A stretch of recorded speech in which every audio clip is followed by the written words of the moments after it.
네, 하나님 말씀 읽겠습니다. 오늘 우리에게 주신 말씀은 에스라 10장 1절에서부터 17절까지의 말씀입니다. 에스라 10장 1절에서 17절까지 말씀 한 절씩 교독하도록 하겠습니다. 에스라가 하나님의 성전 앞에 엎드려 울며 기도하여 죄를 자복할 때 많은 백성이 크게 통곡하며 이스라엘 중에서 백성의 남녀와 어린아이의 큰 무리가 그 앞에 모인지라. 엘람 자손 중 여이엘의 아들 스가냐가 에스라에게 이르되 우리가 우리의 하나님께 범죄하여 이 땅 이방 여자를 맞이하여 아내로 삼았으나 이스라엘에게 아직도 소망이 있나니 곧 내 주의 교훈을 따르며 우리 하나님의 명령을 떨며 준행하는 자의 가르침을 따라 이 모든 아내와 그들의 소생을 다 내보내기로 우리 하나님과 언약을 세우고 율법대로 행할 것이라. 이는 당신이 주장할 일이니 일어나소서 우리가 도우리니 힘써 행하소서 하니라. 이에 에스라가 일어나 제사장들과 레위 사람들과 온 이스라엘에게 이 말대로 행하기를 맹세하게 하며 무리가 맹세하는지라. 이에 에스라가 하나님의 성전 앞에서 일어나 엘리야십의 아들 여호나단의 방으로 들어가니라. 그가 들어가서 사로잡혔던 자들의 죄를 근심하여 음식도 먹지 아니하며 물도 마시지 아니하더니 유다와 예루살렘에 사로잡혔던 자들의 자손들에게 공포하기를 너희는 예루살렘으로 모이라. 누구든지 방백들과 장로들의 훈시를 따라 3일 내에 오지 아니하면 그의 재산을 정몰하고 사로잡혔던 자의 모임에서 쫓아내리라 하매 유다와 베냐민 모든 사람들이 3일 내에 예루살렘에 모이니 때는 아홉째 달 20일이라. 무리가 하나님의 성전 앞 광장에 앉아서 이 일과 큰 비 때문에 떨고 있더니 제사장 에스라가 일어나 그들에게 이르되 너희가 범죄하여 이방 여자를 아내로 삼아 이스라엘의 죄를 더하게 하였으니 이제 너희 조상들의 하나님 앞에서 죄를 자복하고 그의 뜻대로 행하여 그 지방 사람들과 이방 여인을 끊어버리라 하니 모든 회중이 큰 소리로 대답하여 이르되 당신의 말씀대로 우리가 마땅히 행할 것이니이다. 그러나 백성이 많고 또 큰 비가 내리는 때니 능히 밖에 서지 못할 것이요 우리가 이 일로 크게 범죄하였은즉 하루 이틀에 할 일이 아니오니 이제 온 회중을 위하여 우리의 방백을 세우고 우리 모든 성읍의 이방 여자에게 장가든 자는 다 기한에 각 고을의 장로들과 재판장과 함께 오게 하여 이 일로 인한 우리 하나님의 진노가 우리에게서 떠나게 하소서 하나 오직 아사엘의 아들 요나단과 디과의 아들 야세야가 일어나 그 일을 반대하고 무슬람과 레이 사람 삽부대가 그들을 돕더라. 사로잡혔던 자들의 자손이 그대로 한지라 제사장 에스라가 그 종족을 따라 각각 지명된 족장들 몇 사람을 선임하고 열째 달 초하루에 앉아 그 일을 조사하여 함께 읽겠습니다. 첫째 달 초하루에 이르러 이방 여인을 아내로 맞이한 자의 일 조사하기를 마치니라. 아멘. 네, 자리에 앉아주시기 바랍니다. 제가 초등학교 3학년 때의 일로 기억하고 있습니다. 당시에는 국민학교였죠. 하루는 선생님께서 작은 봉투에 성냥개비 같은 이렇게 막대기가 있는 것을 우리에게 나눠주셨습니다. 체변 검사를 한다는 것입니다. 전문 용어로 거기에 이제 응가를 담아오라는 말씀이셨습니다. 오늘 주시면서 내일까지 가져오라는 것입니다. 당시 선생님들은 체벌도 심했고 권위도 굉장했습니다. 선생님의 그림자도 밝기 어려운 시대였죠. 당시 저는 모범생이었고 선생님을 경외했던 그래서 무슨 일이 있어도 반드시 내일 이 체변 봉투에 응가를 담아 가리라 마음 먹었습니다. 집에 도착하자마자 신문지를 깔았습니다. 그리고 응가를 하기 위해 애를 썼습니다. 당시 저희 시골집이 푸세식이라서 화장실에서는 작업을 할 수 없었기 때문입니다. 그러나 계속 소변만 나오면서 신문지만 버리고 실패했습니다. 안 되겠다. 더 많이 배를 채워야겠구나 생각했습니다. 급하게 밥과 음식을 먹었습니다. 그리고 그날 저는 제 인생에서 처음으로 사람이 이렇게 허무하게 죽을 수도 있는구나 하는 경험을 하게 됐습니다. 얼굴이 노래지고 식은땀이 나고 속이 답답했습니다. 급기야는 숨쉬기가 곤란해지기 시작했습니다. 급체를 한 것입니다. 저희 어머니가 급하게 침 같은 걸 가져오셔서 제 손을 따셨고 그리고 제 등을 사정없이 때리기 시작하셨습니다. 그러자 속에서 묵직한 것이 올라오더니 급하게 먹은 것을 다 토하고 말았습니다. 토할 때 얼굴과 몸에 얼마나 힘이 많이 들어가던지요. 눈물과 콧물 다 쏟으면서 눈알도 같이 튀어나오는 줄 알았습니다. 이것들을 위로 다 토하니까 먹은 것이 아깝긴 했지만 일단은 살아야 했습니다. 정신없이 한참을 다 토하고 나니 막힌 것이 뚫리며 샬롬이 임했습니다. 그리고 갑자기 배가 아파오면서 급하게 신문지를 찾았고 결국 체병 검사를 성공하였습니다. 다음날 당당하게 체병 봉투를 들고 학교에 갈 수 있었습니다. 우리의 영혼에 비유하면 어떨까요? 죄는 영혼을 체하게 만듭니다. 영혼이 체하면 하나님과의 관계가 꽉 막혀버립니다. 하나님과의 관계가 막히면 하나님께 속해 있는 기쁨들을 우리가 갈망할 수 없습니다. 기뻐할 수 없습니다. 성경을 읽는 것, 기도하는 것, 예배를 드리는 것, 성도와 교제하는 것, 하나님께 속한 이 모든 것들이 전혀 기쁘지가 않습니다. 영적인 영양 공급이 다 차단되는 것입니다. 영적인 영양 공급이 차단되면 우리의 영혼이 서서히 메말라갑니다. 이웃을 사랑한다던가, 맡겨진 일을 기쁨으로 한다던가, 자연을 보면서 즐거워한다던가, 교육부서를 섬긴다던가, 이 모든 일들을 더 이상 기쁨으로 감당할 수 없습니다. 몸이 약해지면 일상의 기쁨들이 상실되듯이 영혼이 약해지면 사소하나 소중했던 일상의 모든 기쁨들도 더 이상 누릴 수 없게 됩니다. 모든 것이 권태롭지요. 영혼의 체를 해결하기 위해서는 토해내야 합니다. 무엇을 말입니까? 죄를 말이죠. 우리는 그것을 전문용어로 회개라고 부릅니다. 오늘 말씀에서도 본문에서 이스라엘 백성들이 회개하는 모습이 등장합니다. 성전 재건을 위하여서 모든 것이 다 잘 되어가는 것처럼 여겨졌습니다. 그러나 에스라의 귀에 백성들의 죄에 대한 이야기가 들려왔습니다. 어렵게 기적적인 은혜로 귀환한 이스라엘 백성들 중에서 심지어 레위인들까지 주변의 이방인들과 특히 이방 여인들과 결혼하여 아내로 삼은 사람들이 생겨났고 그들 중에는 이방 족속들의 신을 섬기는 가증한 일을 하는 그런 사람들까지 생겨났다는 것입니다. 저는 처음에 이 말씀이 잘 이해가 되지 않았습니다.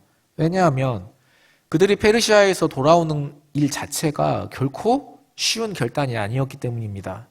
그곳에서 누리던 모든 것을 다 포기하고 돌아와서 다시 이런 똑같은 죄를 짓는다는 것이 이해가 되지 않았습니다.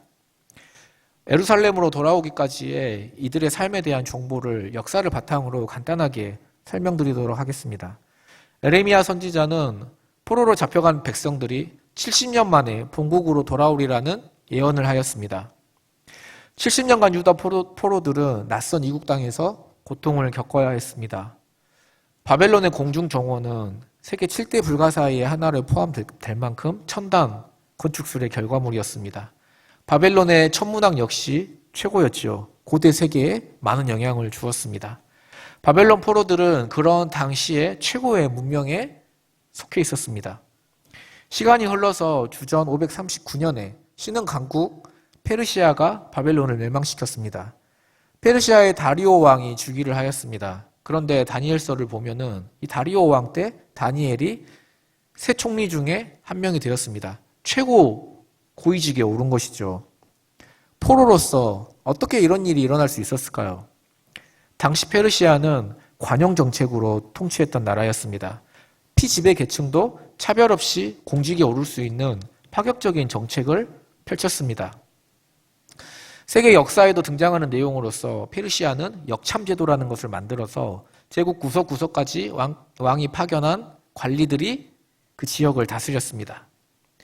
관용 정책으로 인하여서 피지배 계층도 얼마든지 능력만 있으면 관직에 오를 수 있는 사회가 바로 페르시아였습니다.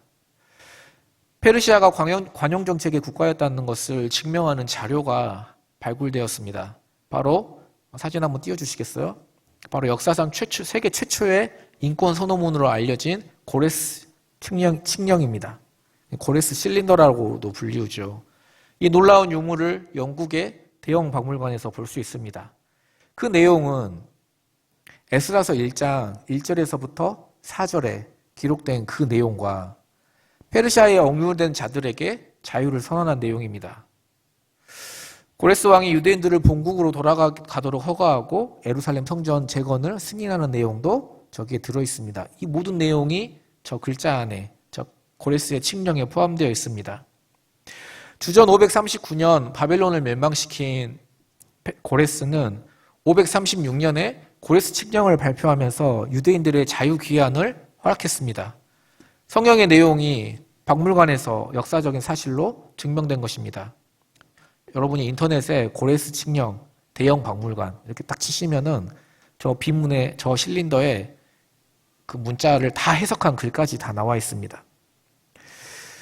그래서 유대인들은 고레스 칙령에 의해 70년 만에 본국으로 돌아왔습니다. 에레미야의 예언이 그대로 성취되었습니다. 1차는 수룹바벨에 의해서, 2차는 에스라에 의해서, 3차는 느헤미야에 의해서 포로 귀환이 이루어졌습니다. 여기에서 한 가지 주목할 점이 있습니다. 페르시아에 거주하던 유대인들 중에 본국으로 돌아온 유대인들의 비율이 몇 퍼센트 정도 됐을 것 같습니까?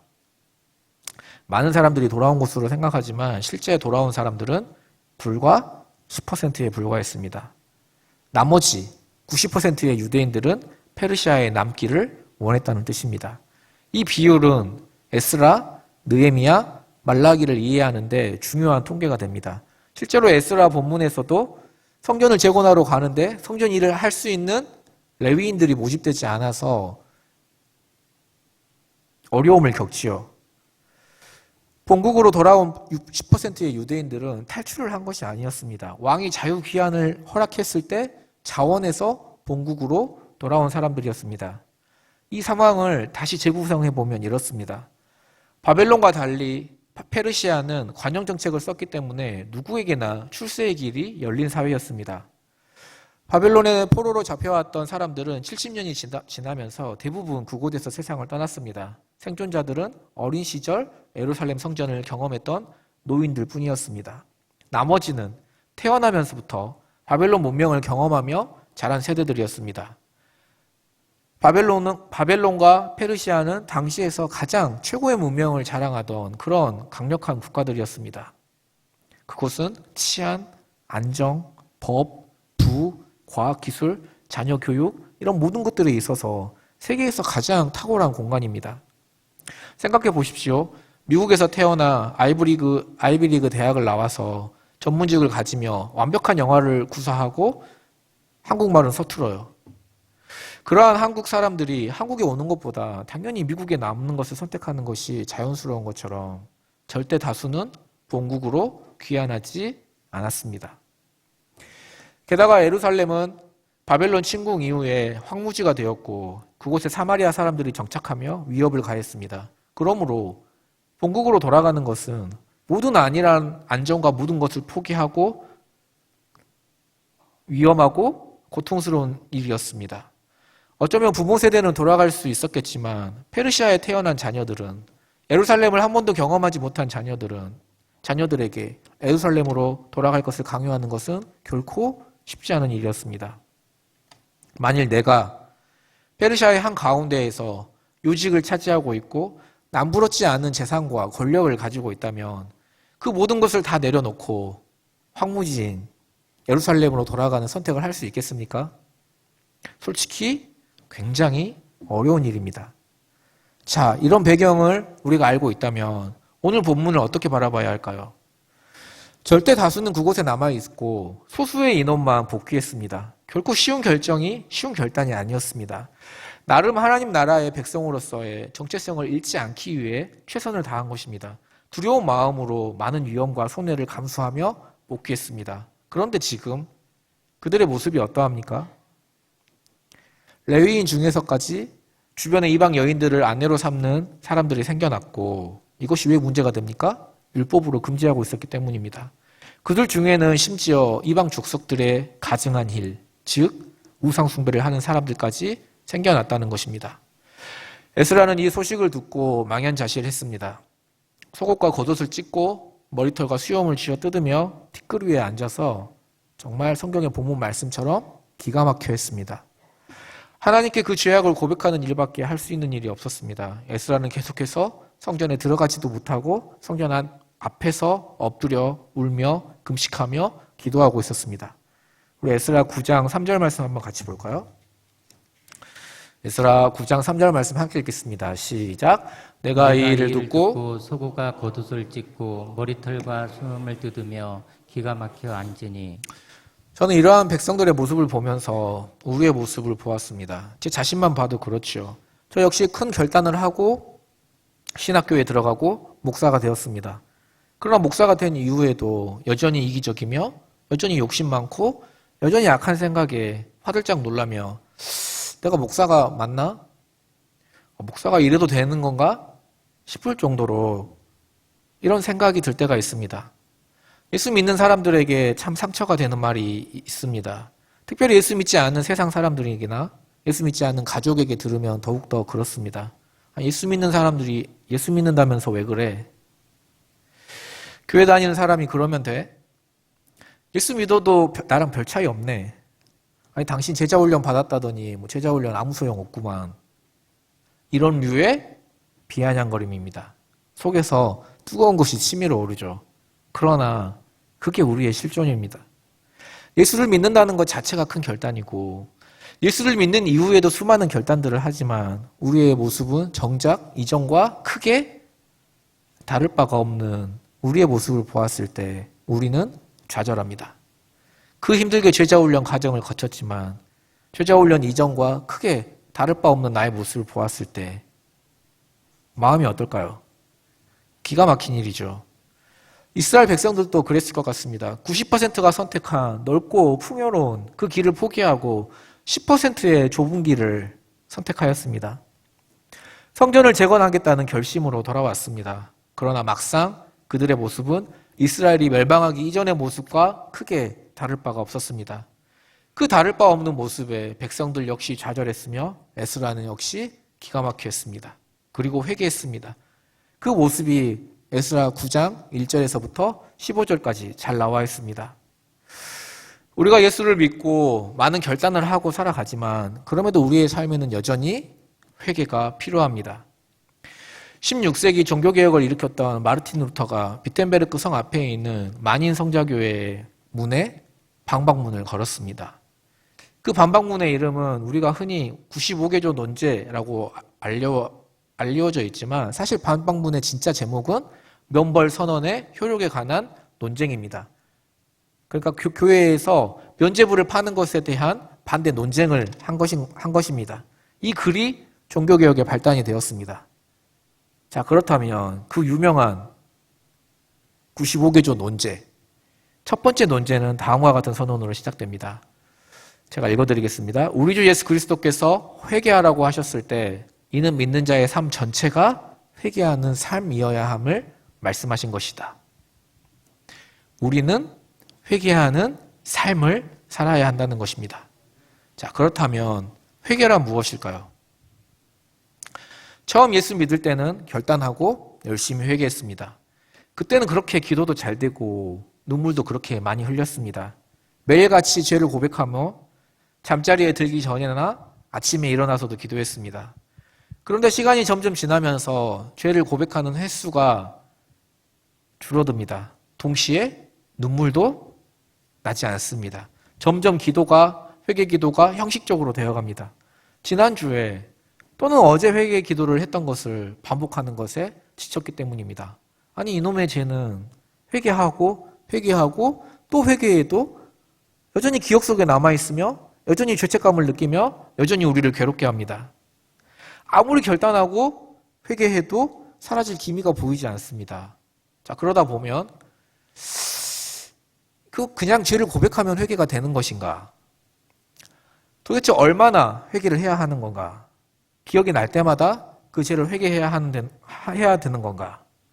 왠지 울면서 세게 기도하면 마음이 좀 평안합니다. 아, 내가 좀 회개 기도를 오늘 좀 했구나. 하나님께 용서받은 것 같은 기분이 듭니다. 그러나 덤덤하게 회개하면 어떻습니까? 이거 용서받은 거 맞나? 라는 의문이 생깁니다. 이것이 정말 회개가 맞습니까? 회개는 어떻게 해야 하며 더더욱 루터가 말한 회개의 삶이란 도대체 무엇을 말하는 것일까요? 우리가 회개에 대해서 오해하는 이유 중에 하나는 속죄와 회개를 구분하지 못하기 때문입니다. 이러한 중요한 기독교의 핵심 교리나 개념들은 설교 때 자세히 배우기가 어렵기 때문에 양육학교나 수련회 같은 걸 잘 활용하셔야 합니다. 많은 사람들이 우리가 회개하면 죄 용서를 받는다고 생각하시는데 절대로 그렇지 않습니다. 우리는 회개 때문에 용서받는 것이 아닙니다.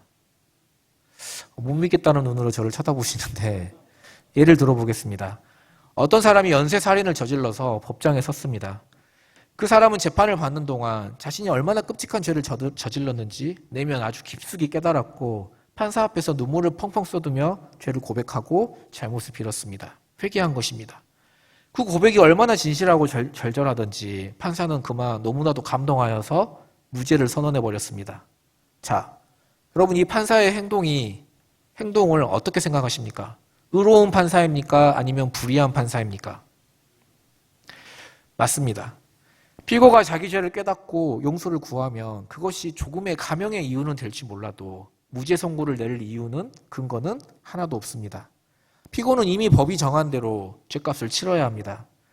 판사가 이를 무시하고 마음대로 무죄 선언을 한다면 법을 판사가 어긴 것입니다.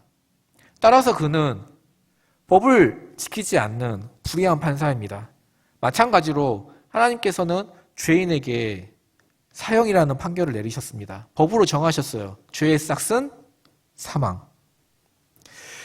회개한다고 해서 심판을 피할 길은 없습니다. 자, 그렇다면 이렇게 물어볼 수 있죠. 아니, 회개하면 죄를 용서받을 수 있다고 성경에 분명히 기록되고 있고 말하지 않습니까? 맞습니다.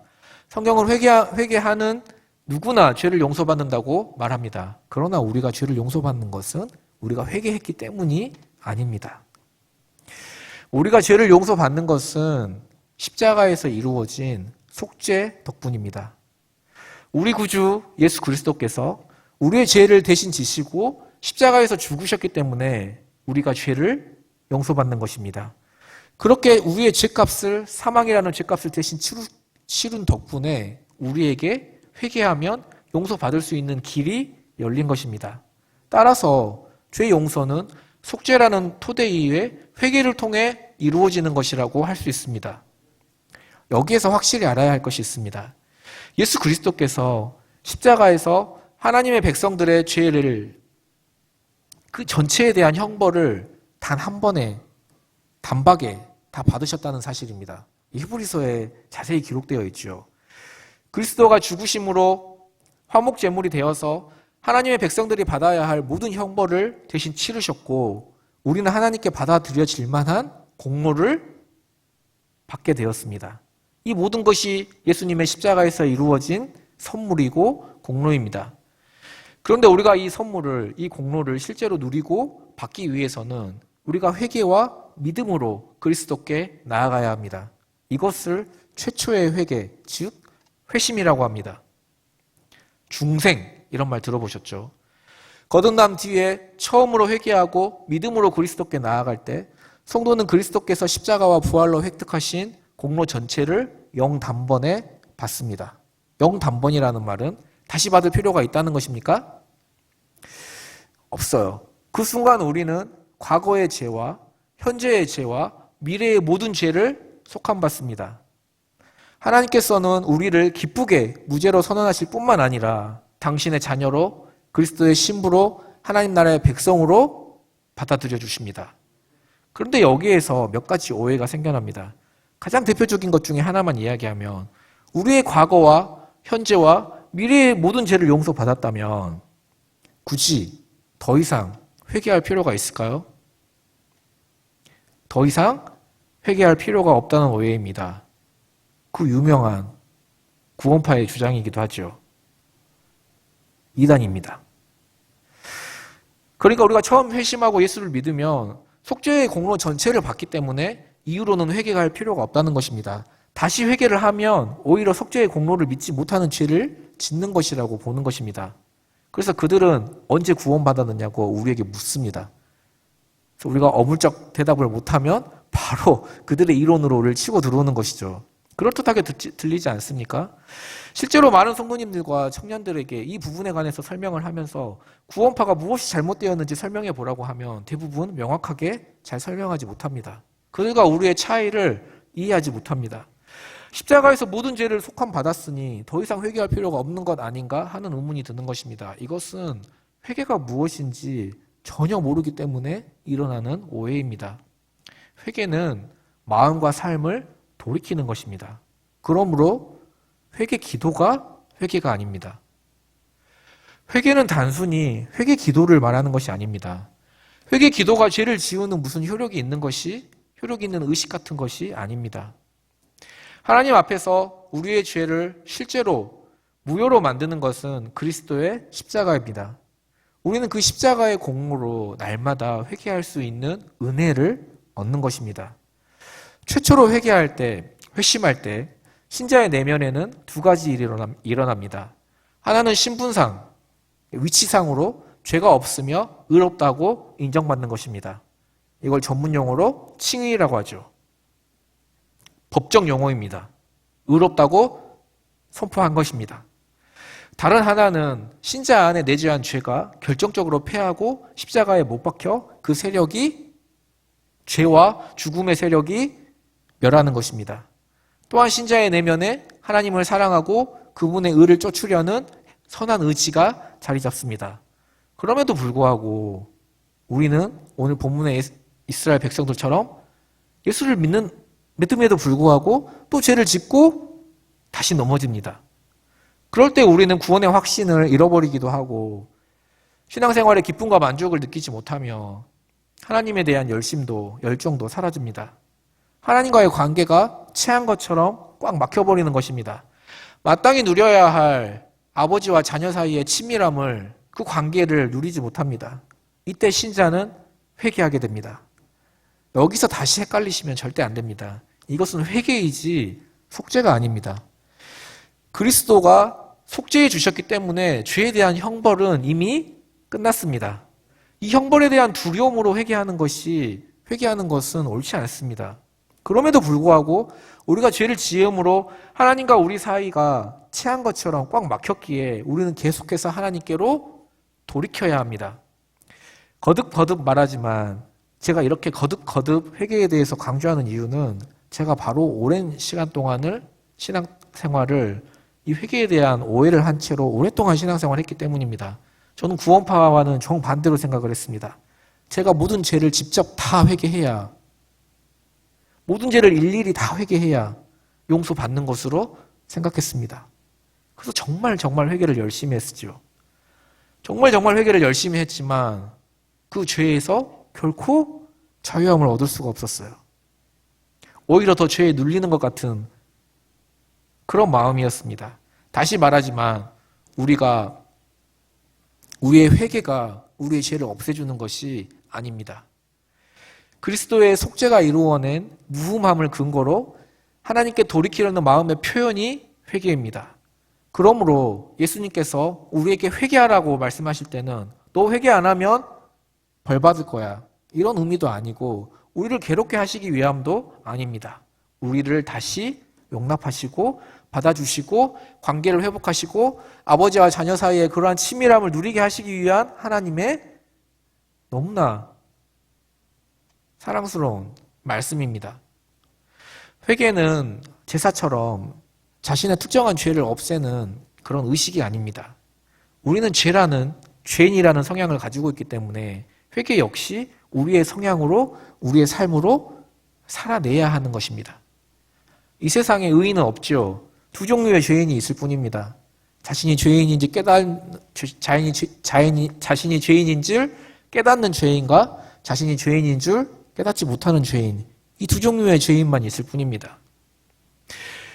우리의 성향으로, 우리의 삶으로 살아내서 평생 기쁘게 수행해야 할 작업이자 삶 자체가 회개입니다. 그래서 우리는 주일 예배마다 사회자가 사죄의 기도를 예배 초반부에 드리는 것입니다.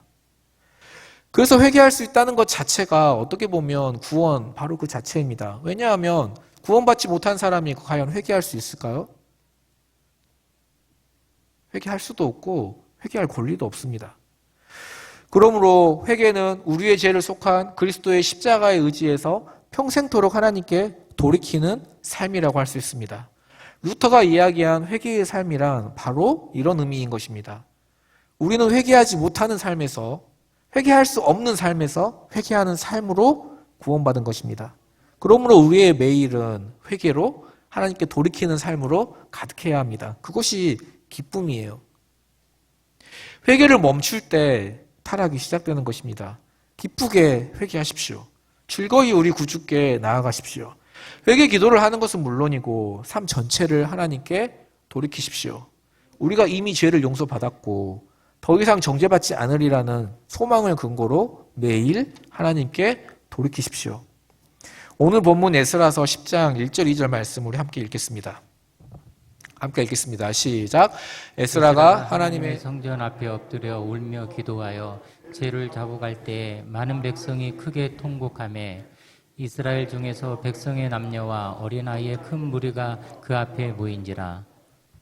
엘람 자손 중 여히엘의 아들 스가냐가 에스라에게 이르되 우리가 우리 하나님께 범죄하여 이 땅 이방 여자를 맞이하여 아내로 삼았으나 이스라엘에게 아직도 소망이 있나니.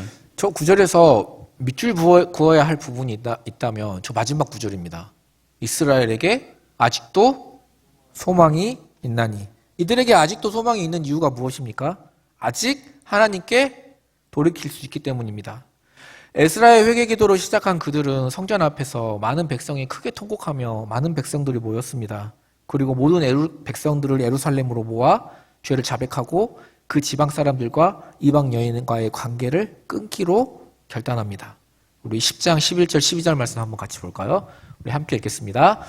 이제 너희 조상들의 하나님 앞에서 죄를 자복하고 그의 뜻대로 행하여 그 지방 사람들과 이방 여인을 끊어버리라 하니 모든 회중이 큰 소리로 대답하여 이르되 당신의 말씀대로 우리가 마땅히 행할 것이니이다.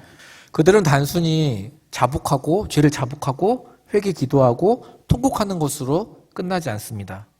그 다음에는 이방 여인들과의 관계를 끊고 그 이방 여인 사이에 낳은 자식이 있다면 그 자식까지도 그들의 나라로 돌려보내는 결단을 하고 그것을 행동으로 옮깁니다. 이것이 바로 회개입니다. 세례 요한은 자신에게 세례를 받으러 온 사람들에게 회개하라고 외치죠. 묻습니다. 우리가 어떻게 회개할 수 있습니까? 어떻게 살아야 합니까? 세례 요한이 어떻게 대답합니까? 옷 2벌 있는 자는 옷 없는 자에게 나눠줄 것이요. 이게 회개입니다. 먹을 것이 있는 자도 그렇게 할 것이니라. 세례에게는 이렇게 이야기하죠. 부가 된 유예에는 거두지 말고 사람에게서 강탈하지 말며 거짓으로 고발하지 말고 받는 급료를 족한 줄로 알라. 다 실제 삶으로 행해지는 구체적인 행동, 액션입니다. 회개하라는 세례 요한의 외침을 듣고 사람들은 회개라는 의식을 행하지 않았습니다. 회개 기도라는 의식을 행하지 않았습니다. 다만 자신이 가지고 있던 탐욕이라는 죄에서 돌이켜 하나님의 뜻대로 살아가기로 결심한 것입니다. 이렇듯 회개는 마음과 삶을 돌이키는 것입니다. 회개 기도란 죄를 자복하는 것이고 회개란 삶을 돌이키는 것입니다. 그렇게 체한 것처럼 꽉 막힌 하나님과의 관계를 뚫는 것입니다. 그러므로 우리에게도 여전히 무엇이 있습니까? 소망이 있습니다. 회개할 수 있는 은혜가 우리에게 있습니다. 사람들에게 죄가 무엇이냐고 물어보면 흔히 이렇게 이야기합니다. 거짓말, 탐욕, 음란한 것, 도적질한 것, 거짓말한 것, 시기한 것, 남을 미워한 것, 용서하지 못한 것, 이런 것들을 이야기합니다. 이런 것들은 엄밀히 말하면 죄의 결과이지 죄라고 할 수는 없습니다. 죄는 무엇입니까? 히브리어 원어로 하마르티아. 무슨 뜻입니까? 화살이 시위를 떠나서 관역에 종조준되어야 하는데 이 방향이 벗어난 것입니다. 우리가 온 마음이 하나님께로 향해야 하는데 그 마음이 벗어난 것입니다.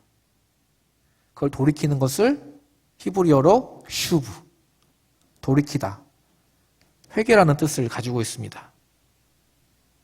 그러므로 우리는 회개 기도가 회개가 아니라 회개하는 삶이 진정 회개임을, 회개할 수 있는 은혜가 정말 우리에게 감사한 것임을 알아야 할 것입니다. 그 은혜를, 그래서 우리에게도 여전히 소망이 있습니다. 그 은혜를 충만히 누리시며 소망 가운데 기쁨으로 살아가는 하나님께 돌이키는 회개하는 삶을 살아가시기를 예수님의 이름으로 소망합니다.